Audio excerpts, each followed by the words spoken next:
जय जोहार। मेरा नाम जयमान एक्का है। आप देख रहे हैं जय मूल निवासी हिंदी न्यूज़ चैनल। मैं सबसे पहले बताना चाहता हूं कि आज बामसेफ के सभी विंगों कार्य बैठक में आज सभी पूरे छत्तीसगढ़ के एक दिवसीय बैठक था।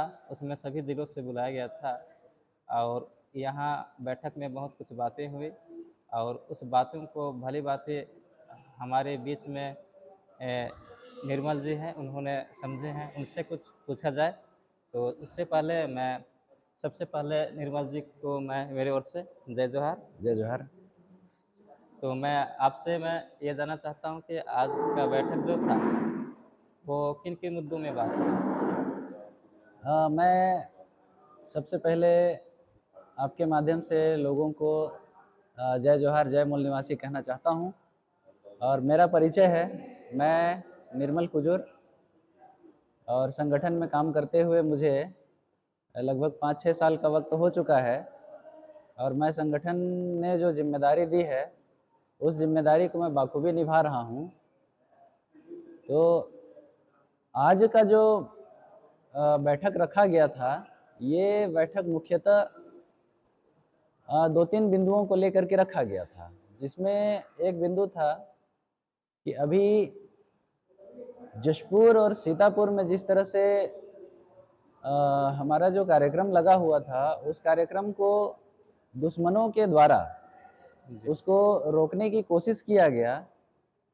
उसके संबंध में जो आगामी रणनीति है, उसके संबंध में चर्चा करना था और एक जो है राष्ट्रीय अधिवेशन की तैयारी, उसके संबंध में था और तीसरा जो है राष्ट्रीय अधिवेशन की तैयारी में साधन संसाधन कैसे इकट्ठे किए जाएं, इसके विषय में था।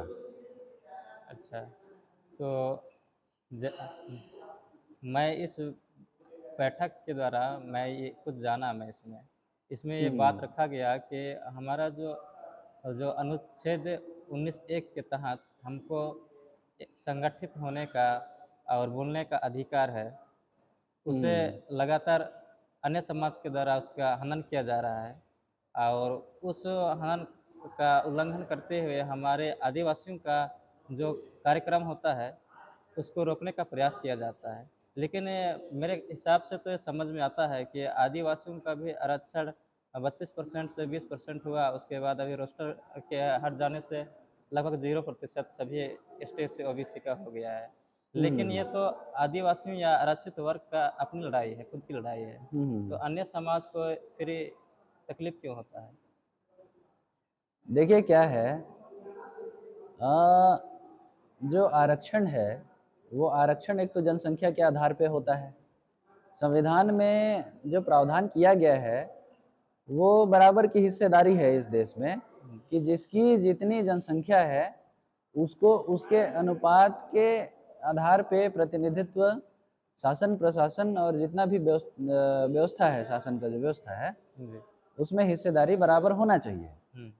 लेकिन जो शासक जातियां हैं उनके द्वारा पूरे के पूरे व्यवस्था पे एक तरफा कब्जा किया गया है और वो शासक जाति के लोग ये नहीं चाहते कि हमारे लोग, मतलब नीचे जाति के लोग उस व्यवस्था पे आए, है ना। तो इसलिए उनके द्वारा ऐसा षड्यंत्र रचा जाता है हमको व्यवस्था से दूर रखने के लिए, ताकि हम प्रतिनिधित्व के अधिकार से वंचित रह सकें। मतलब जो आरक्षण है अगर देखा जाए तो ये 5000 साल पहले से चली आ रही है और अगर हम इसको देखें तो हम पाते हैं कि 5000 साल तक जो है ऊंची जाति के लोगों ने, ब्राह्मण, क्षत्रिय और वैश्य लोगों ने अपने पास अघोषित तरीके से सारे के सारे अधिकार को आरक्षित करके रखा हुआ था और अंग्रेजों के आने के बाद जो है हमको कुछ अधिकार मिले। उसके बाद जो है जब भारतीय संविधान लिखा गया डॉक्टर बाबा साहब अम्बेडकर के द्वारा, तो हमको उस संविधान में काफी सारे अधिकार दिए गए। जैसे हमारे पास धन दौलत रखने का भी अधिकार नहीं था, और शिक्षा लेने शिक्षा देने का भी अधिकार नहीं था। तो ये सारे अधिकार हमको दिए गए, लेकिन अभी आज़ादी के 70-75 साल ही हुए हैं और संविधान लागू होने के 72 साल हुए हैं। लेकिन जब ये लोग हमको देख रहे हैं कि संविधान के द्वारा प्रदत्त अधिकारों की वजह से ये लोग आज जागरूक हो रहे हैं, लोग शिक्षित हो रहे हैं, लोग आगे बढ़ रहे हैं, तो इनको गुलाम बना करके इनके ऊपर राज कर पाना अब संभव इनको नहीं प्रतीत हो रहा है।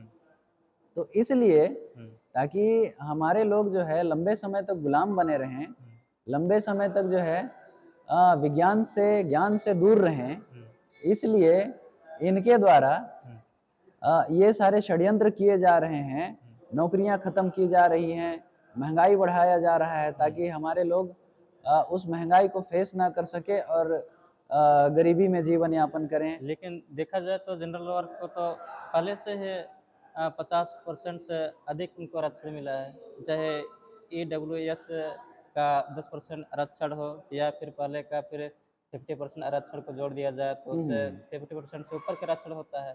फिर उनको फिर अभी क्यों तकलीफ होने लगा है कि क्यों उनके द्वारा ये कहा जाता है कि आदिवासियों को आरक्षण मिलता है, उसकी वजह से आरक्षण की वजह से वे कर पाते हैं, अपने मेहनत के बलबूते और कुछ भी कर नहीं सकते हैं। ऐसा उनका क्यों, क्या करना है इसके बारे में आपको? देखिए, मामला ऐसा है कि सुप्रीम कोर्ट का कहना है कि 50% से ज़्यादा आरक्षण की सीमा को नहीं बढ़ाया जा सकता। हाँ।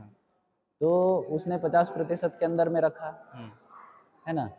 और जब हमारे द्वारा या तो फिर शासन व्यवस्था के द्वारा इस टाइप का व्यवस्था लागू किया गया, तो वहाँ पे उनका कहना कि हम 50 से ज़्यादा हो रहा है इसीलिए नहीं देंगे। हुँ, लेकिन EWS जब लागू हुआ, जब ये लोग लागू किए, तो EWS के माध्यम से जब 10% उनको दिया गया, तो किसी के पेट में दर्द नहीं हुआ।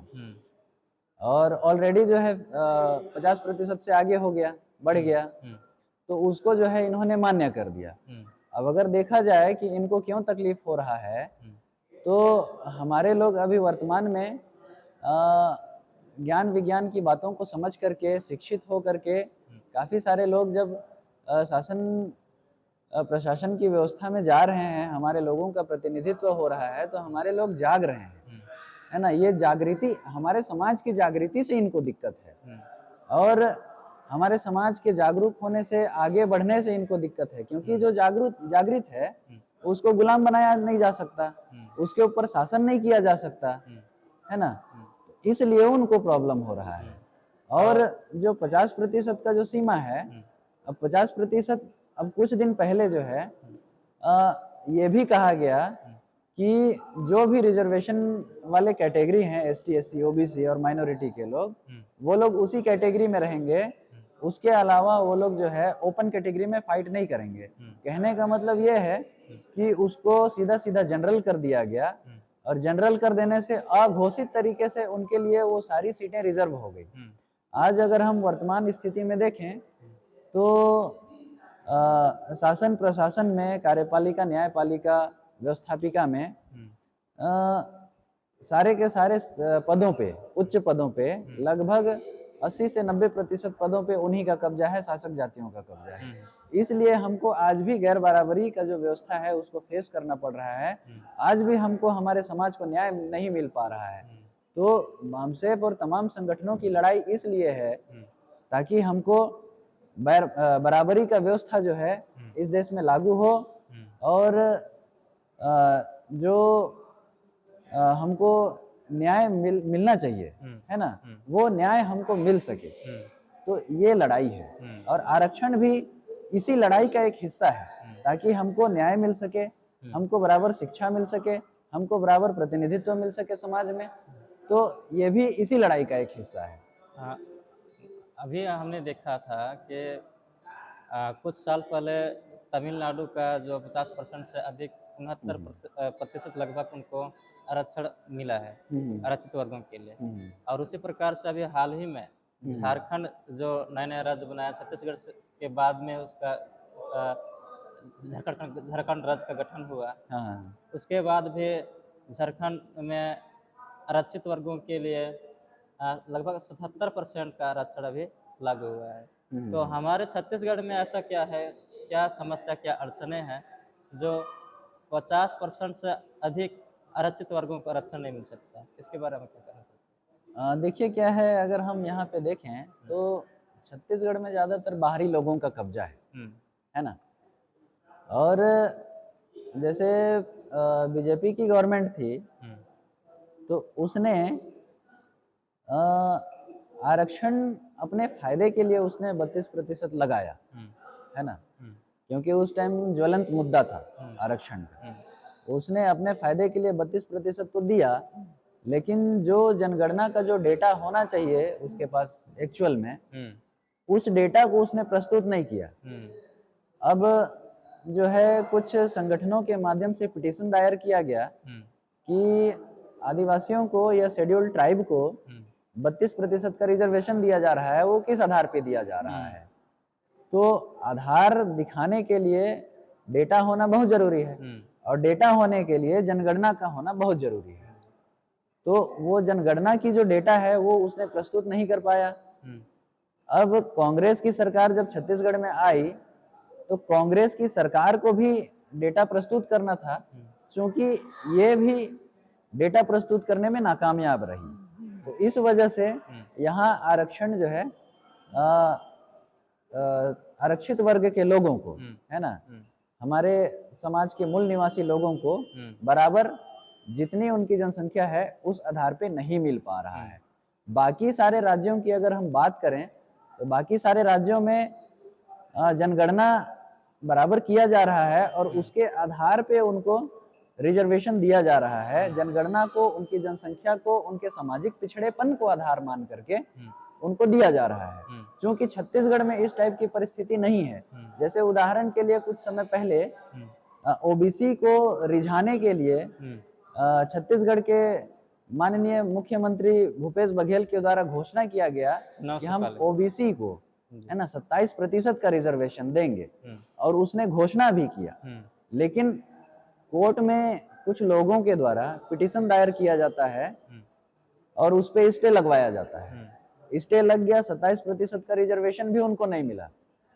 और इसलिए नहीं मिला क्योंकि सरकार के पास कोई डेटा नहीं है प्रस्तुत करने के लिए, इसलिए 27% का जो रिजर्वेशन है वो ओबीसी के लोगों को नहीं मिल पा रहा है। इसीलिए यहाँ पे कहने का मतलब ये है कि घोषणा तो करती है, देने की बात तो करती है, आश्वासन तो देती है, लेकिन उस पे अमल नहीं करती है, क्योंकि ये जो शासन सत्ता में बैठे लोग हैं ये हमारे नुमाइंदे नहीं हैं, हमारे बारे में सोचने वाले नहीं हैं, हमारे समाज के बारे में सोचने वाले नहीं हैं, हमारे समाज का प्रतिनिधित्व करने वाले नहीं हैं।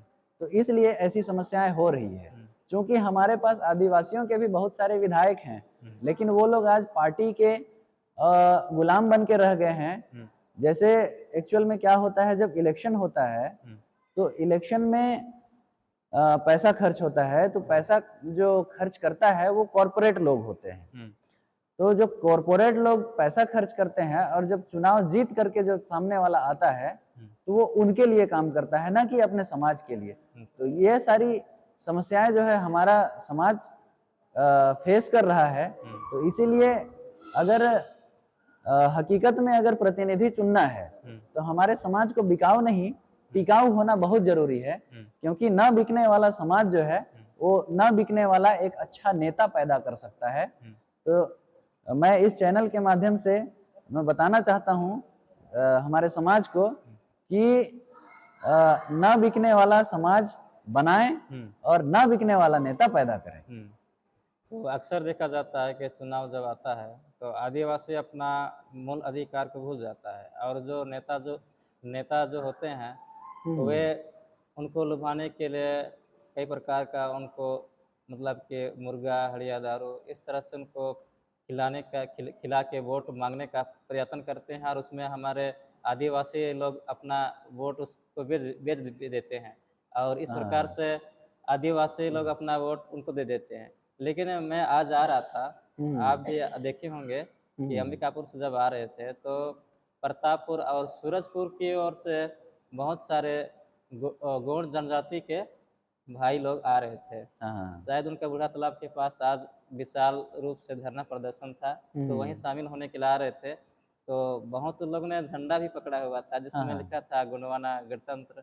तो मेरे को लगता है कि अब ये बात उनको भी समझ में आ गई कि भाजपा हो या कांग्रेस हो, दोनों के नेता उनको केवल चुनाव के समय में लुभाने का काम करते हैं।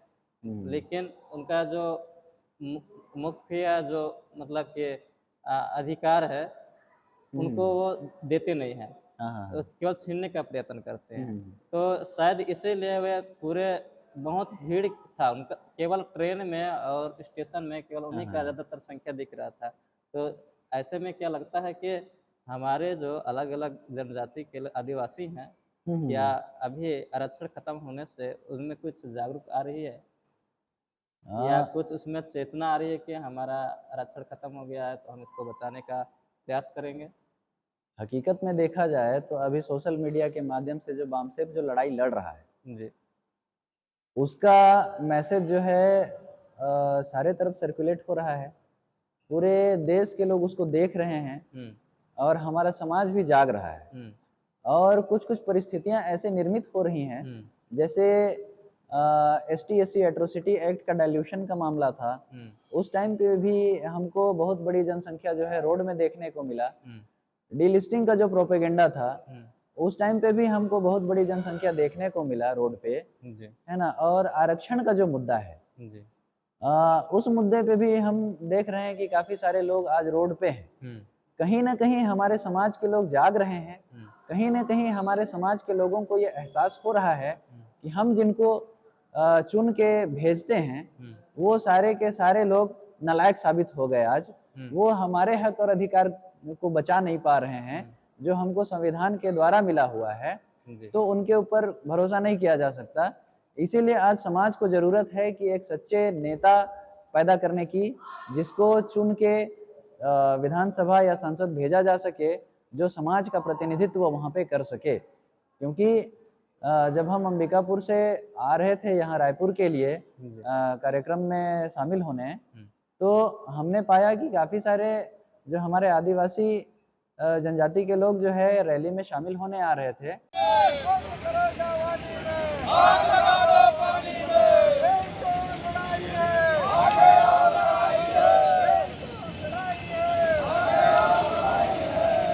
कहीं न कहीं उनको इस बात का एहसास है हुँ, कि हमारे आने वाली पीढ़ी गुलाम होने वाली है, अगर जी, यही स्थिति बनी रही तो। जी, इसीलिए उनको आने वाली पीढ़ी की अपने हक और अधिकार की चिंता है, इसीलिए वो लोग मैंने देखा कि काफ़ी बूढ़े-बूढ़े लोग, है ना? जो हाँ, काफ़ी एज उनका हो गया है, वो लोग भी लड़ने को एकदम तैयार हैं।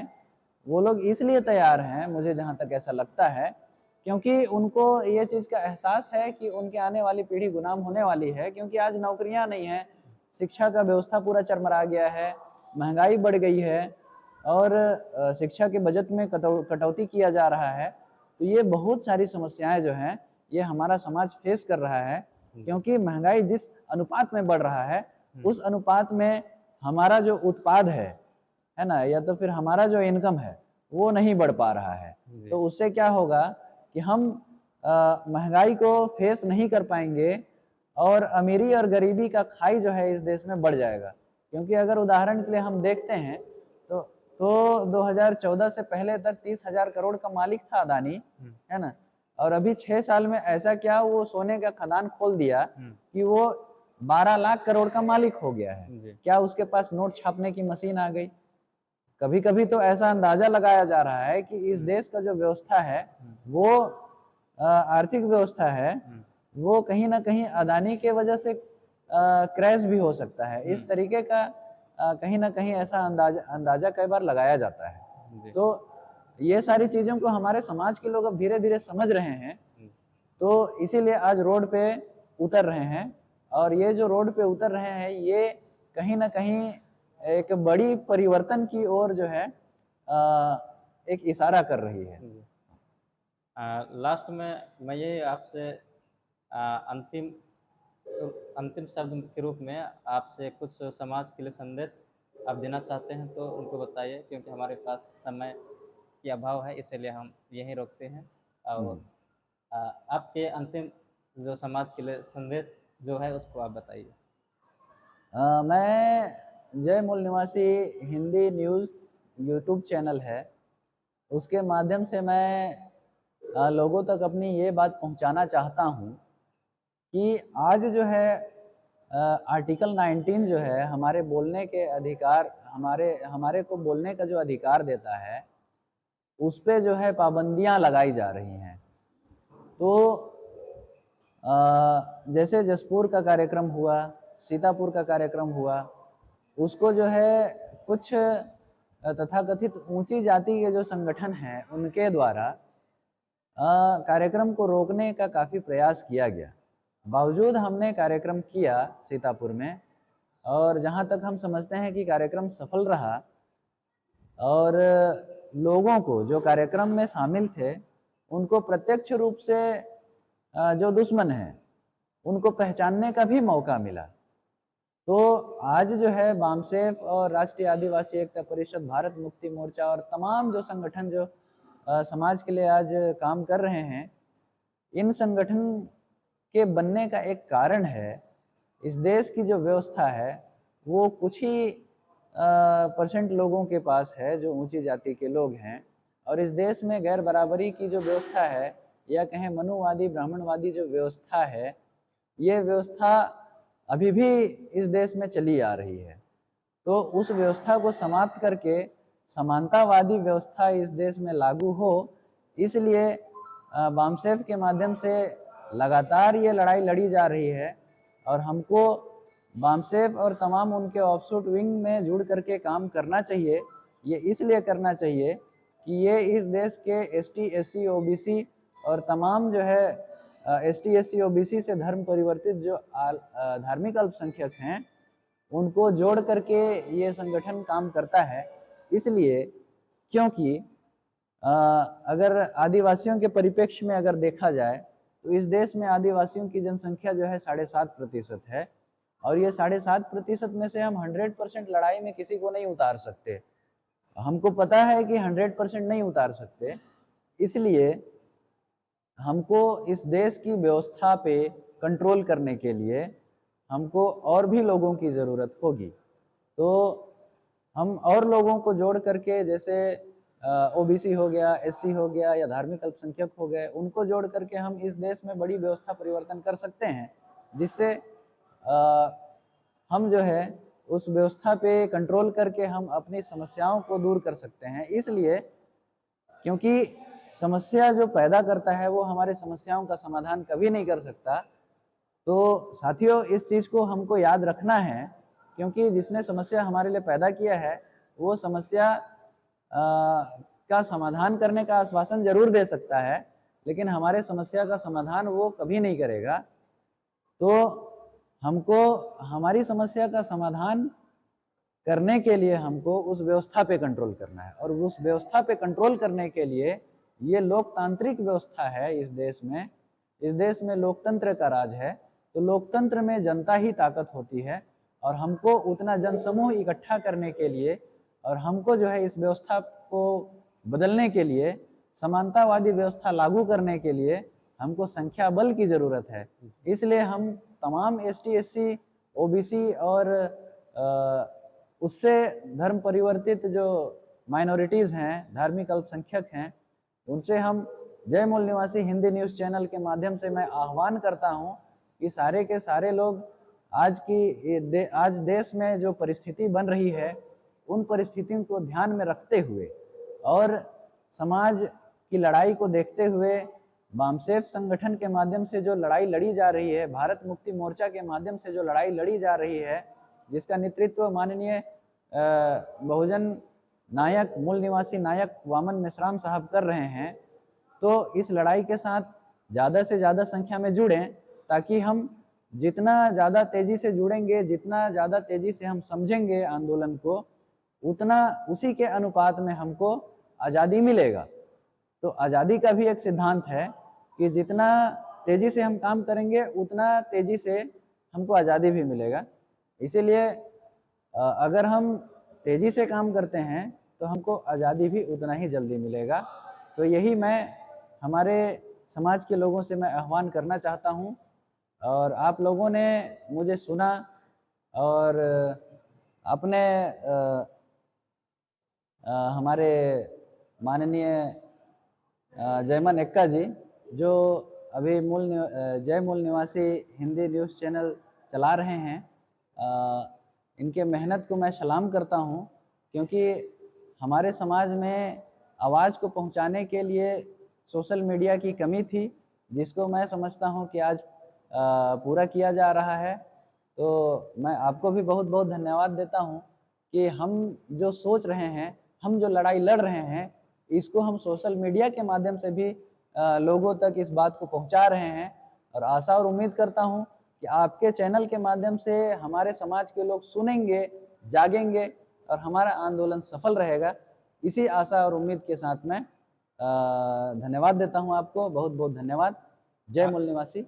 आपको भी बहुत बहुत धन्यवाद माननीय निर्मल कुजूर जी, आपने हमारे लिए कीमती वक्त निकाल कर हमको इंटरव्यू दिया है आपने, जिससे समाज ने बखूबी से सुना होगा और उसको समझने का प्रयत्न करेंगे। और ऐसा ही हम लोग आगे भी हम जय मूल निवासी हिंदी न्यूज़ चैनल के माध्यम से समाज की जो जो समस्या हैं उनको हम उजागर करके उन्हें दिखाने का प्रयास करेंगे, लोगों को जागरूक करेंगे।